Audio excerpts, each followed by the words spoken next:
Efendim? Oyuncakları verin. Sayın Valim hoş geldiniz.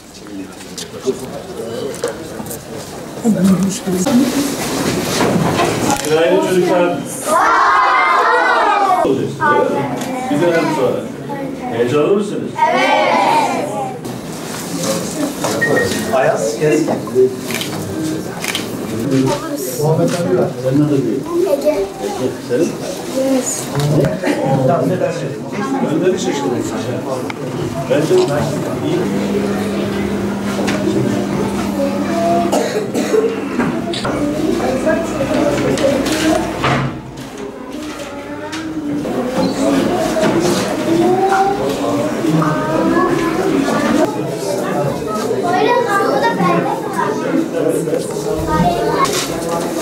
Hepinizi tebrik ediyoruz.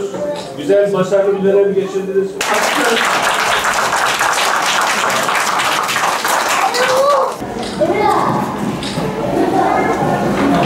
Onlardan bir tane güzel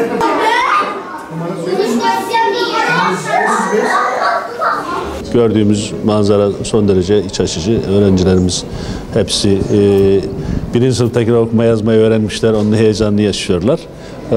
Diğer sınıflardaki öğrencilerimiz de keza başarılı bir eğitim öğretim dönemi geçirmişler. Eğitim bizim için çok önemli. Her üzerinde durulan geldiğimiz, altını hassasiyetle çizdiğimiz bir husus. Bizim en büyük zenginliğimiz iyi eğitilmiş genç nüfusumuz. Ülke olarak başka bir zenginliğimiz yok. Yani bu gençlerimizi ne kadar iyi eğitebilirsek, ne kadar iyi donatabilirsek, çağın bilgisiyle, teknolojisiyle, ilmiyle, irfanıyla onları ne kadar donatabilirsek o kadar başarılı addedeceğiz kendimizi. Ülkemiz artık kendi hudutlarını, kendi sınırlarını aşıyor. Hayalimizin sınırı yok, sınırı genişliyor.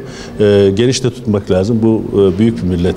Bu büyük milletin çocuklarının hedefi de ona göre, ona paralel bir şekilde büyük ve ufukları aşan hayaller olması lazım.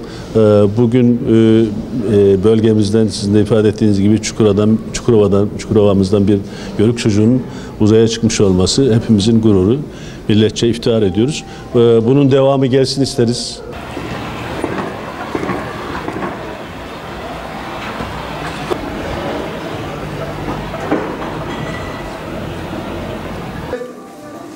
Günaydın çocuklar.